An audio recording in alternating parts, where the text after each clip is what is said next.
Bem-vindo, meus irmãos, ao meu canal Padre Marcos Maria dos Santos. Desde já que Jesus vos abençoe e vos guarde. A gente vai meditar no Evangelho da liturgia desse quarto domingo do tempo comum, chamado também do domingo do Bom Pastor. Então vamos acompanhar tudo com muita alegria, né? Justamente com o coração aberto aquilo que é a palavra de Deus. O Senhor esteja convosco, está no meio de nós. Proclamação do Santo Evangelho de nosso Senhor Jesus Cristo, segundo São João. Glória a vós, Senhor. Capítulo 10, versículo de 1 a 10. Naquele tempo disse Jesus: em verdade vos digo, quem não entra no redil das ovelhas pela porta, mas sobe por outro lugar, é ladrão e assaltante. Quem entra pela porta é o pastor das ovelhas, a esse o porteiro abre, e as ovelhas escutam a sua voz. Ele chama as ovelhas pelo nome e as conduz para fora. E depois de fazer sair todas as que são suas, caminha à sua frente, e as suas ovelhas o seguem, porque conhecem a sua voz, mas não seguem um estranho, antes fogem dele, porque não conhecem a voz dos estranhos. Jesus contou-lhe esta parábola, mas eles não entenderam o que ele queria dizer. Então Jesus continuou: em verdade vos digo, eu sou a porta das ovelhas. Todos aqueles que vieram antes de mim são ladrões e assaltantes, mas as ovelhas não escutaram. Eu sou a porta. Quem entrar por mim será salvo. Entrará e sairá e encontrará pastagens. O ladrão só vem para roubar, matar e destruir. Eu vim para que tenham vida e vida em abundância. A palavra da salvação. Glória a vós, Senhor. Que as palavras do Santo Evangelho perdoem os nossos pecados. Ave Maria, cheia de graça, o Senhor é convosco. Bendita sois vós entre as mulheres, bendito o fruto do vosso ventre, Jesus. Santa Maria, Mãe de Deus, rogai por nós, pecadores, agora e na hora de nossa morte. Amém. Rainha do céu, alegrai-vos, aleluia, pois quem merecestes trazer, pois no seio, aleluia, ressuscitou, como disse, aleluia. Rogai a Deus por nós, aleluia. Em nome do Pai, do Filho e do Espírito Santo. Amém.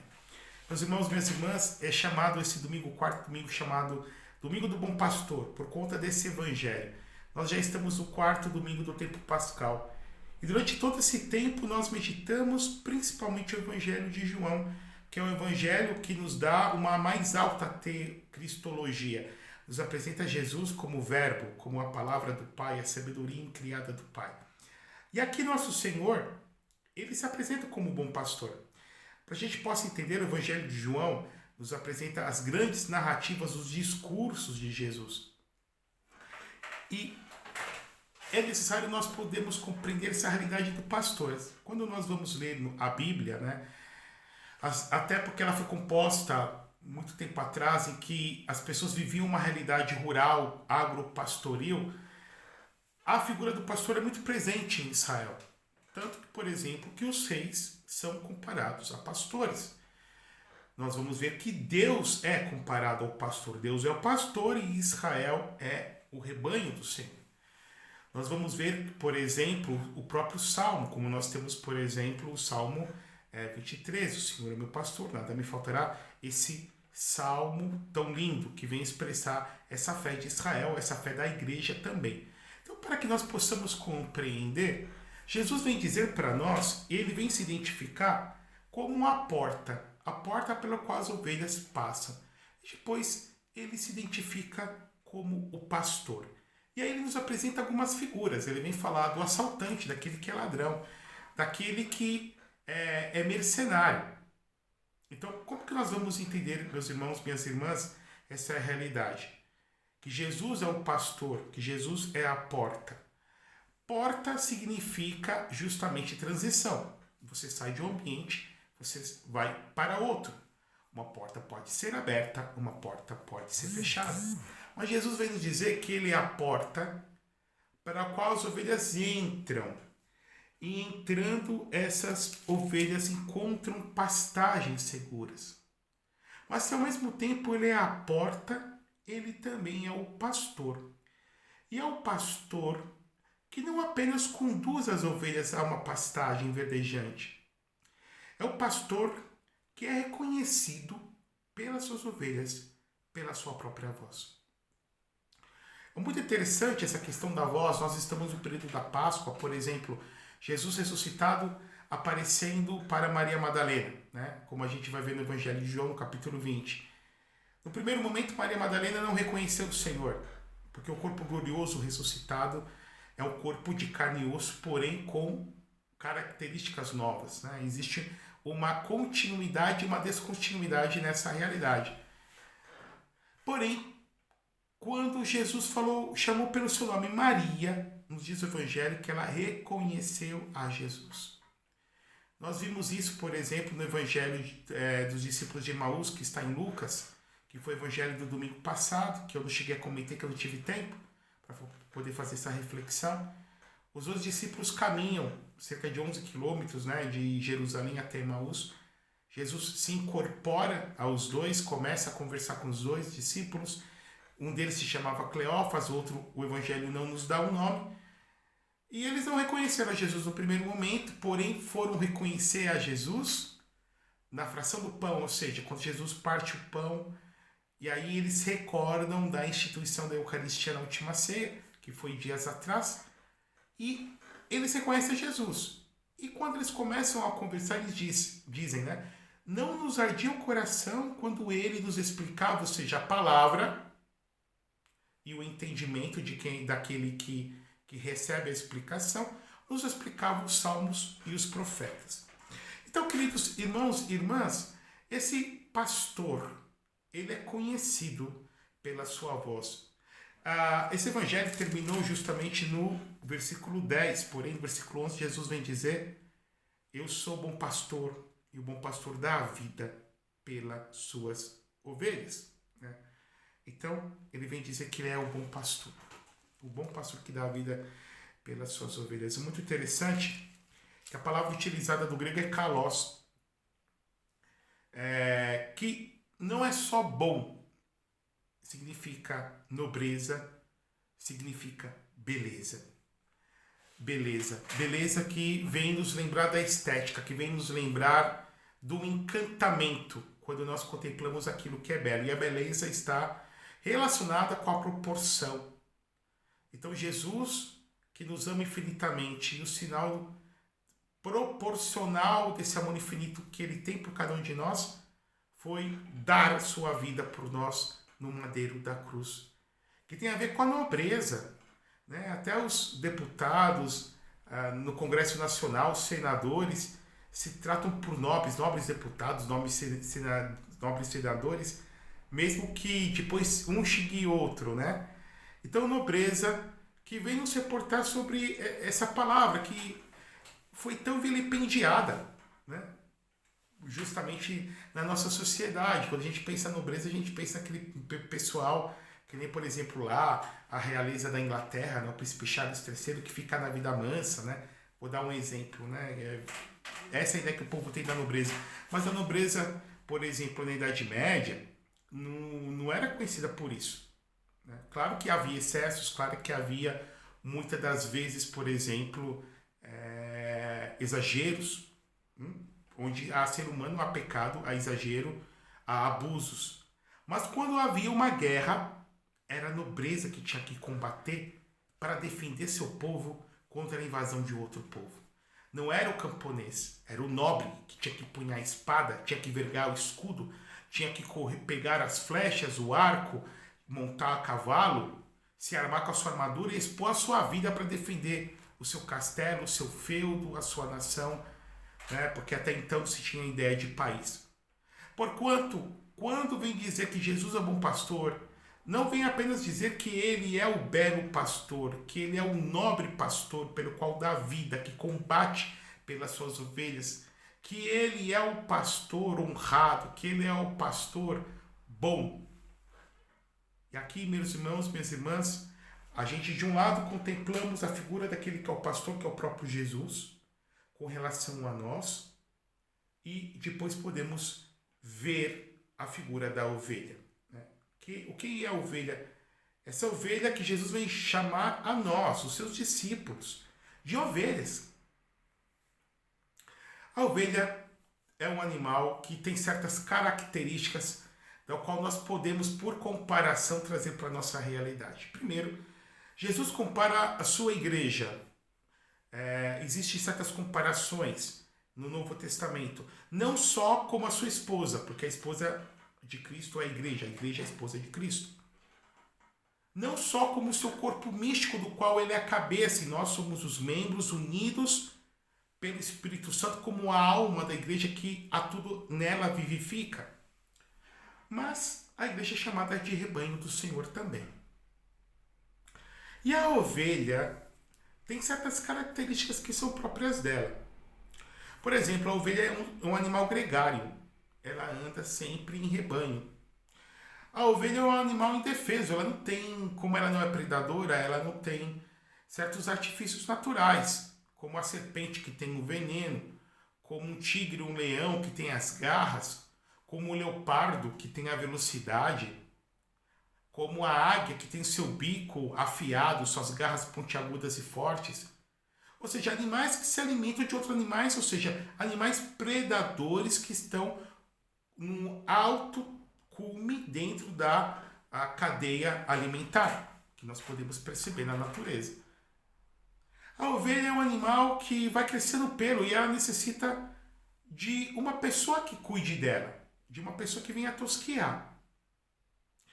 A ovelha é um animal que ela tem uma visão focal, ela não tem uma visão lateral, periférica. Os animais predadores, eles têm uma visão periférica porque eles veem, né? Tem que estar atentos a tudo. A ovelha tem mais um defeito. Por exemplo, o padre falou da visão focal. Se nós temos um rebanho, se a ovelha que está na frente ela cai no precipício, o restante das ovelhas caem junto. Porque elas não têm um bom senso ou essa astúcia de perceber que vão morrer. A ovelha tem essas características que nós podemos trazer para nós. Nós que somos rebanho de Jesus, devemos andar em grupo. Devemos andar com os nossos irmãos, devemos caminhar enquanto igreja. Aqui entra a dimensão de vivenciar enquanto igreja. Eu não posso, como cristão, viver isolado, viver meu cristianismo, viver o meu evangelho próprio isoladamente. Isso é contra o evangelho, como está justamente aqui na Bíblia, em Hebreus, o autor da carta dizendo que vocês não fujam, não saiam da assembleia. A igreja que vem ministrar a nós os sacramentos, por exemplo, o batismo, ninguém se autobatiza. Nós recebemos o batismo de alguém. O sacerdote nos batiza. Eu te batizo em nome do Pai, do Filho e do Espírito Santo. Você vai se confessar, você recebe a confissão. Até mesmo nós padres, nós nos confessamos com outros padres ou com um bispo. Mas você não pode se autoconfessar. Mesmo a Eucaristia.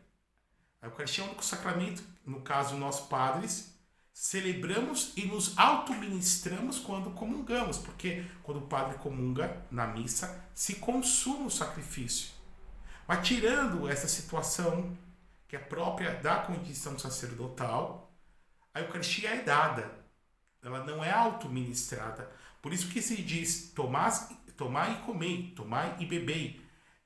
O verbo é colocado no modo imperativo. Porquanto, irmãos e irmãs, nós, enquanto igreja, devemos vivenciar essa realidade de ser ovelhas do Senhor e de vivermos em grupo e em conjunto. Porém, a ovelha tem outras características. A ovelha rebelde, por exemplo. É muito interessante que a ovelha, na sua relação com o pastor, uma ovelha, quando ela está rebelde com o pastor, ela não quer seguir o pastor, dizem, né? Aqueles que vivem essa realidade pastoril, principalmente aqueles que estão no Oriente Médio, que quando o pastor pega a ovelha, ele coloca aqui no ombro, daí um dos simbolismos da estola, que simboliza o poder sacerdotal do padre, né? Poder de ligar e desligar, por causa disso que a estola está na vertical, como que unindo o céu e a terra, símbolo da autoridade do sacerdote, símbolo da administração do sacramento, símbolo da autoridade de pregar a palavra de Deus, símbolo de consagrar o corpo e o sangue do Senhor e de perdoar os pecados. Tanto que, por exemplo, no ritual de exorcismo solene, o padre ele impõe a estola benta no processo. Mas vamos voltar ao que o padre estava falando. Um dos símbolos é dessa ovelha que é colocada no ombro. Agora, que coisa interessante. Quando a ovelhinha está com raiva, aqui eu estou usando uma linguagem antropomórfica, mas vamos dizer que está rebelde, né? Com o seu pastor, dizem que ela defeca e urina sobre o pastor. É uma forma de ela dizer, eu não te aceito. Mas existe uma outra situação da ovelha com o pastor também. No Oriente Médio, quando um pastor novo vai ser incorporado a um grupo de ovelhas, a um rebanho, a um redil, o que é feito? O pastor ele vai conduzindo as ovelhas, né, no seu rebanho para as pastagens, e à noite dorme com as ovelhas, dorme junto com as ovelhas. Por quê? Para que as ovelhas vão se acostumando com o cheiro do pastor. E elas vão se acostumando com a melodia, com o timbre da voz do pastor. E aí nós vamos entender também a comparação que o Papa Francisco fala, que a igreja precisa de padres, e padres aqui nós somos pastores, que tem um cheiro de ovelhas. Mas também precisamos de ovelhas que tenham o cheiro do seu pastor. Pois bem, Jesus é esse pastor que nos governa, que nos defende de todo o mal, e ao mesmo tempo também ele vai nos levar para pastagens seguras e nos diz que ele vem dar a vida, como nós agora há pouco escutamos nesse último versículo. O ladrão só vem para roubar, matar e destruir. É a figura de Satanás, ele só vem para fazer isso. Mas eu, Jesus, vim para que tenham vida, e vida em abundância. É a palavra viva aqui do original, é zoen, que vem de zoe, né? E zoe não é a vida orgânica, não é a vida biológica. Essa vida a gente vai perder, vai passar, né? Com o passar dos anos, com as enfermidades que vão aparecendo com a idade, até a nossa morte.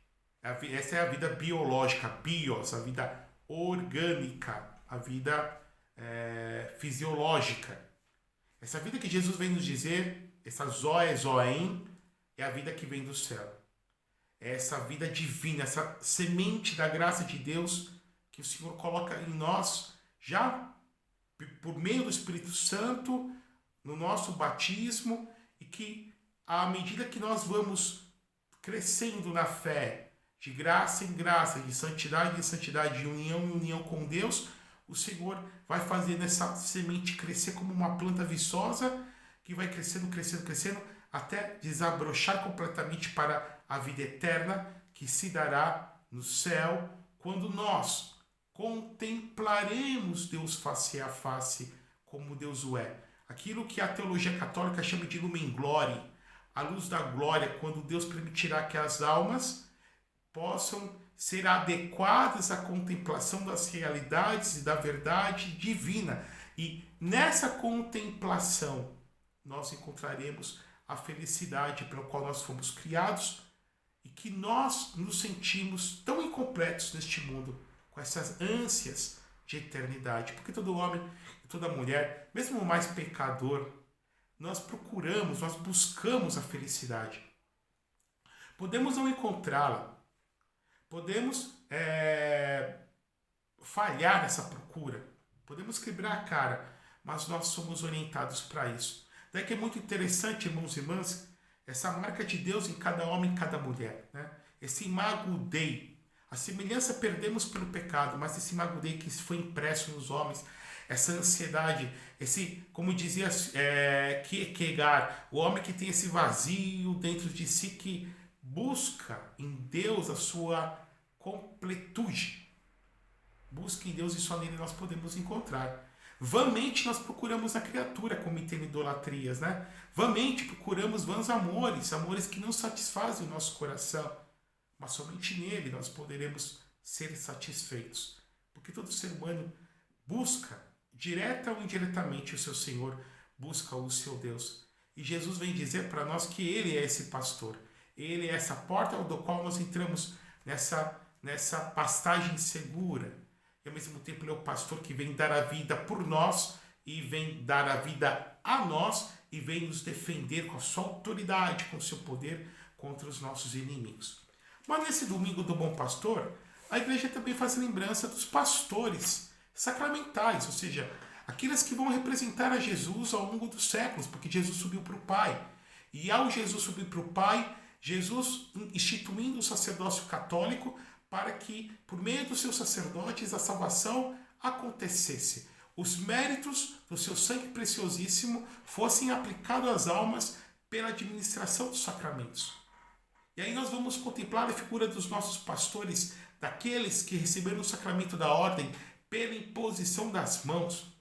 No primeiro momento, evidentemente, aqueles que têm a plenitude do sacerdócio, que são os nossos bispos, episcopoi, que vem do grego, que significa vigia, aquele que tem a plenitude do sacramento da ordem, aquele, como diz e nos recorda Santo Inácio de Antioquia, onde está o bispo, está Jesus Cristo, está a igreja de Jesus Cristo, porque ele traz em si essa plenitude, traz em si na sua pessoa, por pior que seja o bispo, a catolicidade, a unicidade, a apostolicidade da igreja.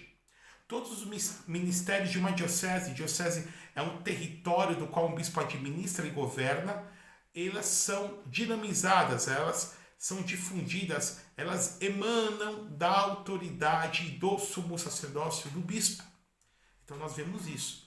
Por isso que é muito interessante que o bispo usa a mitra aquele chapéu pontiagudo, que vem representar o Antigo e o Novo Testamento, que vem representar a chama em língua de fogo, o Espírito Santo que apareceu em forma de língua de fogo e pousou sobre a cabeça dos apóstolos, representando essa unção do qual ele é detentor, do qual ele é portador, e ao mesmo tempo também a santidade, aquelas ínfulas, aquelas duas filetas que saem de pano atrás da mitra, significando essa santidade que vai sendo difundida para todos os restantes membros da diocese. A mitra também que tem outro significado, que é a boca do peixe. O peixe era um animal símbolo no começo da igreja, no começo do cristianismo. Tanto que peixe em grego é ictus. E os primeiros cristãos, eles colocavam isso, ictus, Iesus, Christos, o Ios Soter. Jesus Cristo Salvador. Jesus Cristo, Filho de Deus Salvador. Jesus Christos, o Ios Soter.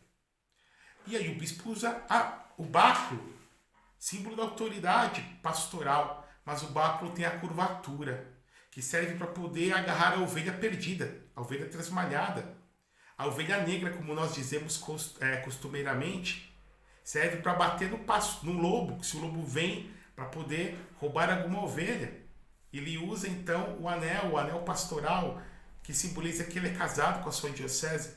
Depois do Vaticano II, começou a entrar que os bispos tenham que apresentar sua renúncia a partir dos 75 anos de idade. Isso já está normatizado no direito canônico, que foi publicado já no começo da década de 90.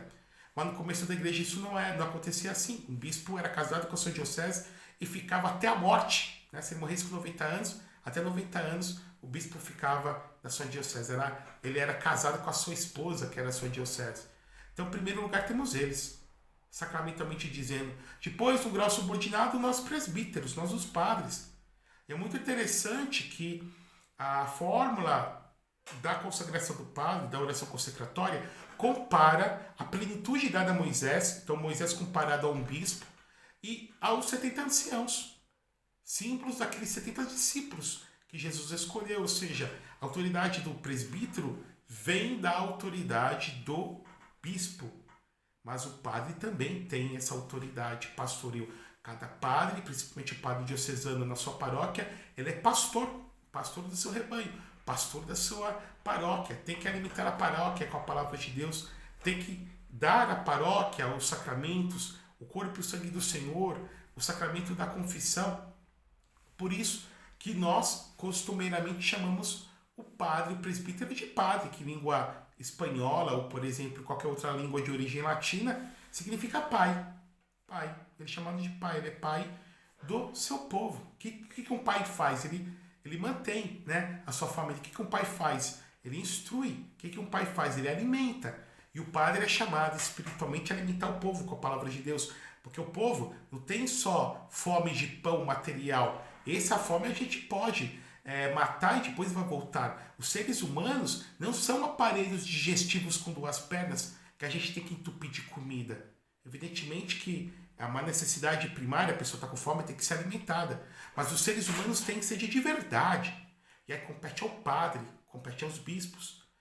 E o diácono, mesmo não fazendo parte do sacerdócio, é imposto as mãos para ser meramente o servo, também tem esse mundo de alimentar o povo com a palavra de Deus.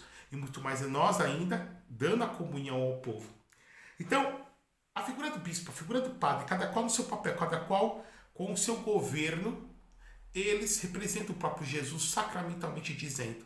E aqui nós temos 3 munos. Munos são encargos e missões, dada ao bispo, dada ao padre. No grau superior dos superiores, dada ao bispo de Roma, que é o Papa, que vem ser o pastor de todos os pastores. Depois abaixo os bispos nas suas dioceses, os padres na sua paróquia. Então, o munus pacendi, de pastorear, de governar, de ter esse poder dentro do corpo místico de Cristo.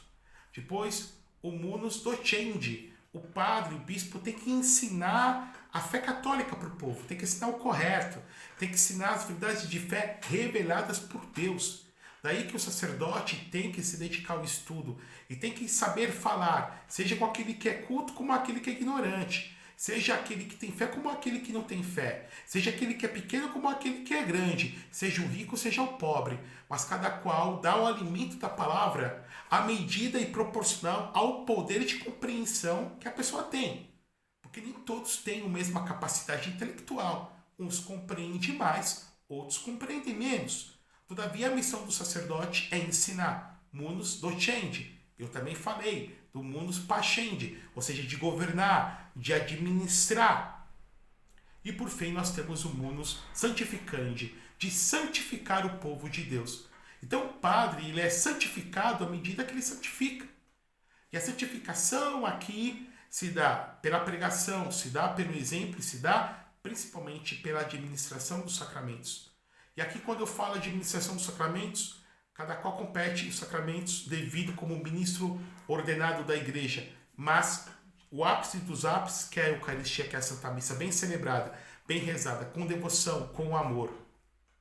Há um ditado nordestino que diz que você conhece o padre pelo levantar do cálice. E depois, evidentemente, a confissão. Né? A confissão. O padre ele se santifica confessando o seu povo. E aqui temos exemplos de grandes santos confessores. Veja o Padre Pio, que morreu em 1968, não faz tanto tempo.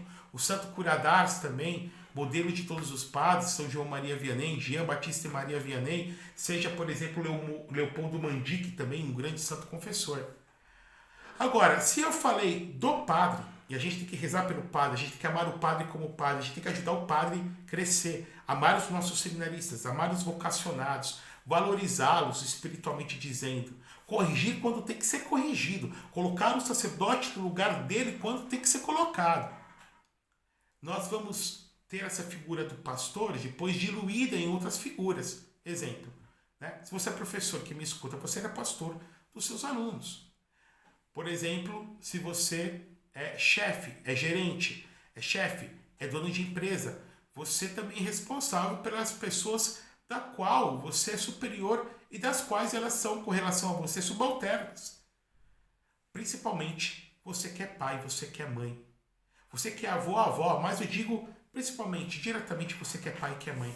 Independente se casado ou não pela igreja, o ideal é que sejam casados, mas se não for, paciência. Independente de como foram gerados seus filhos, você tem filhos. Você é pastor, você é pastora dos seus filhos. Compete a você, não meramente os cuidados, não só os cuidados, evidentemente que são essenciais. A preocupação que você tem de dar de comer, a preocupação que você tem de dar de vestir, a preocupação que você tem de dar a melhor saúde para eles, a melhor educação para que possam ganhar dinheiro, para que possam ocupar espaços na sociedade. Mas pastores espirituais também. Compete a vocês darem um evangelho, darem um exemplo. E aqui não adianta, por exemplo, irmãos e irmãs, você dizer para o seu filho ir na missa se você não vai na missa. Dizer para o seu filho rezar, para a sua filha rezar, se você não reza em casa. Dizer para o seu filho se confessar, ou sua filha, e você mesmo também não se confessar. Sabe? Termino aqui justamente essa reflexão. Eu, quando estava na teologia, tinha um padre chamado Francisco Louro, se não me engano esse que era o nome, deu para nós teologia pastoral. E eu lembro de uma aula dele, isso me gravou muito na minha... Já era um padre idoso, deve estar vivo, deve estar idoso ainda, né? Porque se era idoso 10 anos atrás, muito mais agora. Mas ele deu um exemplo para nós seminaristas, né? Que me marcou muito a minha memória. Ele dizia assim, quando o filho, um padre muito tempo de padre, muito experiente, quando um jovem vê sua mãe na igreja, né? Sua avó na igreja rezando, tem um impacto. Porém, quando vê o pai rezando, o pai indo na missa, isso marca indelevelmente na mente e no coração da criança, do jovem, do adolescente. Porque o pai representa a autoridade. Então, se é aquele que representa a autoridade, a coluna, o sustentáculo da família, aquele que simboliza a razão, está adorando a Deus, está ajoelhado, então é importante. Mas também, evidentemente, nossas mães, né, nossas avós, no século XIX, na época do Pio XI, Pio XI que era um papa liberal, depois o Pio XI ele deu uma guinada, mudou, né? Perdão, Pio XI não, Pio IX, né? Pio IX, século XIX. A união das Itálias aconteceu com Pio IX. Pio IX convocou o Vaticano I em 1870 e proclamou o dogma da Imaculada Conceição em 1854. Pio IX começou mal e terminou bem. Foi o segundo maior pontificado da história da Igreja, só perdendo para São Pedro. E depois um terceiro maior pontificado, João Paulo II. O que levou ele a mudar? Dizem que chegou a ter documentos da maçonaria e que chamavam de Plan Master, né? O grande plano da maçonaria. Maçonaria totalmente anticlerical, e que a maçonaria dizia assim: os católicos não devem morrer como mártires, porque se morrer como mártires vão crescer, mas devem morrer em camas de febre, como velhinhas. Porém, eles diziam assim: corrompamos as mulheres, corrompamos as mães, corrompamos as avós, porque enquanto houver uma mãe católica que vai à missa e reza o rosário, uma avó católica que vai à missa e reza o rosário, que se esforça para levar seu marido, que se esforça para levar seus filhos, ou a avó que se esforça para levar seus netos, nós não teremos sucesso nos nossos planos, nos nossos intentos. Corrompamos as mulheres. Afastamos-las de Deus e da Santa Igreja. Irmãos e irmãs, porque vocês também, mulheres, mães, tias, primas, avós, que sejam, que geraram vidas biologicamente, muito mais ainda na sua alma e no seu coração, são pastoras também, são pastoras, chamados a pastorear com Jesus, chamados a ser pastoras como a Virgem Maria também, existe esse título, Nossa Senhora Divina Pastora. Que Deus Todo-Poderoso vos abençoe e vos guarde, por intercessão da Virgem Maria, este Deus que é Pai, Filho e Espírito Santo. Amém.